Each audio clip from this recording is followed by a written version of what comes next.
Hello friends, આજે આપણે જે બીજા સત્રની ધોરણ 6ની ગણિતની ત્રિમાસિક કસોટી લેવાની પેપર બનાવ્યું હતું તેનું આ સોલ્યુશન છે, બરાબર? જે બાળકોને ઉપચારાત્મક માટે કરી શકાય છે અથવા એમને પુનઃ ઉપચારાત્મક પણ કામ લાગે. ચલો જોઈએ આપણે આગળ. તો સૌથી પહેલાં જોઈએ આપણે તો અહીંયા જે છે તો પ્રશ્ન 1માં MCQ પ્રશ્નો છે. એમાં આ રીતે જવાબ રહેશે, બરાબર? કે 7/5 કેવા પ્રકારનો અપૂર્ણાંક છે? તો એ અશુદ્ધ છે, કારણ કે 7 મોટો છે. નીચેનામાંથી કયો મિશ્ર અપૂર્ણાંકનું સ્વરૂપ છે? તો 3/1/4. જો અપૂર્ણાંકનો અંશ છેદ કરતાં નાનો હોય તો તે અપૂર્ણાંક શું કહેવાય? તો એ શુદ્ધ અપૂર્ણાંક કહેવાય, બરાબર? 4/2/3નું અશુદ્ધ અપૂર્ણાંક સ્વરૂપ કયું છે? તો 4 તાલી 12 અને 12માં 2 ઉમેરવાના અંશના, એટલે 14/3 રહેશે. 9/5માં છેદ કેટલો છે? તો એ 5 આવશે, બરાબર? 5 છેદ કહેવાય અને 9 અંશ કહેવાય. પ્રશ્ન 1b છે, એમાં ખાલી જગ્યા ભરવાની છે કે 4/5માં અંશ તો 4 થશે અને છેદ 5 થશે, બરાબર? 6/1/8 એમાં મિશ્ર અપૂર્ણાંકમાં પૂર્ણાંક ભાગ 6 થશે, બરાબર? 1/6 એમાં શુદ્ધ અપૂર્ણાંક છે, કારણ કે તેનો અંશ એ છેદ કરતાં નાનો છે, બરાબર? ચોથું, જો અંશ અને છેદ બંને સમાન હોય તો અપૂર્ણાંકનું મૂલ્ય 1 થાય છે. 6/7 અને 3/7માં અંશનો તફાવત કેટલો થાય? તો અંશ 6 અને 3 છે, એટલે 6 - 3 = 3 થશે. પ્રશ્ન 2 છે, દાખલા ગણો. એમાં એક ગ્લાસમાં 1/7 ભાગમાં પાણી છે, એટલે કે ગ્લાસમાં રહેલ પાણી બરાબર 1/7. 3/7 ભાગનું પાણી ઉમેરવામાં આવે છે, એટલે કે ગ્લાસમાં ઉમેરેલ પાણી જે છે એ 3/7. હવે ગ્લાસમાં કુલ પાણી કેટલું થશે? તો આ બંનેનો સરવાળો કરવો પડશે, બરાબર? તો છેદ સરખો જ છે, એટલે લસા 7 આવશે અને લસા છેદ સરખો થાય તો અંશમાં કોઈ ફરક નહીં પડે, એનું એ જ લખવાનું છે આપણે. એટલે 1 + 3, 1 ને 3 4, એટલે 4/7 થશે.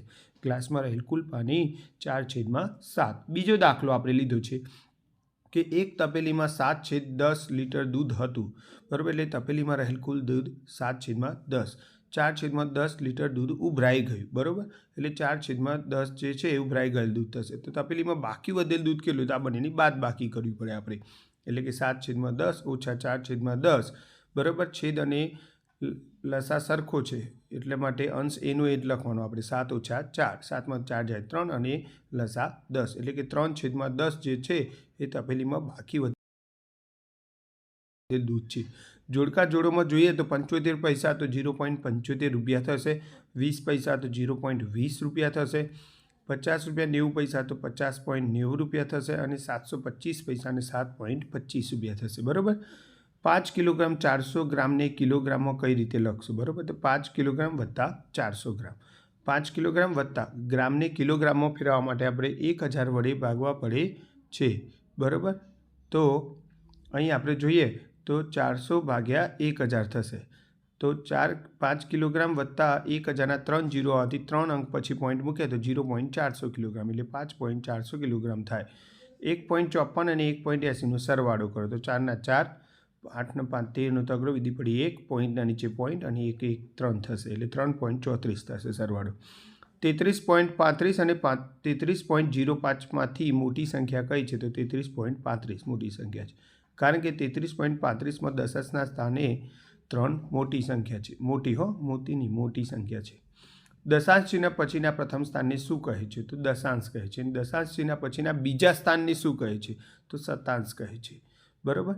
પ્રશ્ન 4 છે, દાખલા લખો. તો પરેશ 20 મીટર 5 મીટર લાંબુ કાપડ લીધું, તો 20 મીટર 5 સેમી, એટલે કે 20.05 મીટર થશે, કારણ કે 5 સેમીને 100 વડે ભાગીએ તો 0.05 સેમી થાય, એટલા માટે. પડદા બનાવવા માટે કેટલું કાપડ લીધું? તો પડદા બનાવવા માટે 4 મીટર 50 સેમી કાપડ લીધું, એટલે કે 4.50 મીટર થશે. હવે કહેશે કે આ પડદા બનાવ્યા પછી બાકી વધેલું કાપડ કેટલું? તો આ બંનેની બાદ બાકી કરવી પડે, તો આપણે આ રીતે બાદ બાકી કરવાની છે. 20.05 અને નીચે લખીશું આપણે 4.50. 5 + 5 થશે, 0માંથી 5 ના જાય એટલે 2 ઉપરથી 10 કો લઈશું, 2 ઉપર 1, 0 ઉપર 9 અને આ પોઈન્ટ પછીના 0 ઉપર 10 લખીશું. 10માંથી 5 જાય તો 5, 9માંથી 4 જાય તો 3, 1 ના 1. આમ પરેશ પાસે 15 મીટર 55 સેમી કાપડ બાકી રહ્યું, બરાબર? આગળ જોઈએ આપણે. એક વાહનની ટાંકીમાં 5.5 મીટર પેટ્રોલ હતું, તો મુસાફરી દરમિયાન 3.250 લીટર પેટ્રોલ વપરાયું, તો ટાંકીમાં કેટલું પેટ્રોલ બાકી રહેશે? તો વાહનની ટાંકીમાં રહેલ કુલ પેટ્રોલ કેટલું? તો 5.5 લીટર, મુસાફરી દરમિયાન વપરાઈ ગયેલ પેટ્રોલ કેટલું? તો 3.250 લીટર. તો આ બંનેની બાદબાકી કરવી પડશે. બાદબાકી તમારે આ રીતે કરવાની છે અને જવાબ વધશે 2.250 લીટર પેટ્રોલ. હવે કેટલાક ખરા ખોટા છે કે લંબ આલેખમાં બે સ્તંભો વચ્ચેનું અંતર અલગ અલગ હોય છે તો ખોટું છે. કોઈ દર બે સ્તંભ વચ્ચેનું અંતર તો સરખું જ હોય. આવૃત્તિ ચિહ્નમાં આ રીતે 4 ઊભા લીટા હોય તો એને આપણે 4 કહીએ તો એ સાચું છે. લંબ આલેખમાં સ્તંભની ઊંચાઈ જે તે વિગતની સંખ્યા દર્શાવે છે. સાચી વાત છે. જેટલી સંખ્યા હોય એટલું જ ઊંચો સ્તંભ આલેખ થાય. આવૃત્તિ ચિહ્નનો ઉપયોગ માહિતીને કોષ્ટકમાં ઝડપથી ગોઠવવા માટે થાય છે તો એ પણ વાત સાચું છે. આપણો સમય બચી જાય છે અને આપણે ઝડપથી ગોઠવી શકીએ છીએ. ચિત્ર આલેખમાં માહિતી રજૂ કરવા આંકડાનો ઉપયોગ થાય છે તો ખોટું છે. આપણે ચિત્રનો ઉપયોગ કરીએ છીએ. બરાબર. આમાં જોઈએ તો આપણે એક સ્માઇલી બરાબર 20 લોકો લેવાના છે. બરાબર. તો પહેલો જ છે કે સિલ્વર રંગ પસંદ કરનાર લોકોની સંખ્યા કેટલી છે? તો જોઈએ તો સિલ્વર રંગમાં કેટલી સ્માઇલો છે? તો આપણે ગણીએ તો કુલ 8 સ્માઇલો છે. બરાબર. એટલે 8 દુ 16 160 થશે. કયા રંગના ફ્રીજ સૌથી ઓછા વેચાયેલા જોવા મળે છે? તો સૌથી ઓછી સ્માઇલો શામાં છે? તો કથ્થાઈમાં. તો કથ્થાઈ રંગમાં સૌથી ઓછા વેચાયેલા જોવા મળે છે. બરાબર. કથ્થાઈ અને જાંબલી રંગ પસંદ કરનાર લોકોની સંખ્યા કેટલી છે? તો કથ્થાઈમાં 3 સ્માઇલી છે એટલે 20 40 60 થશે અને જાંબલીમાં 4 સ્માઇલી છે એટલે 20 4 80 થશે અને આ બંનેનો સરવાળો કરીએ તો 140 થશે. બરાબર.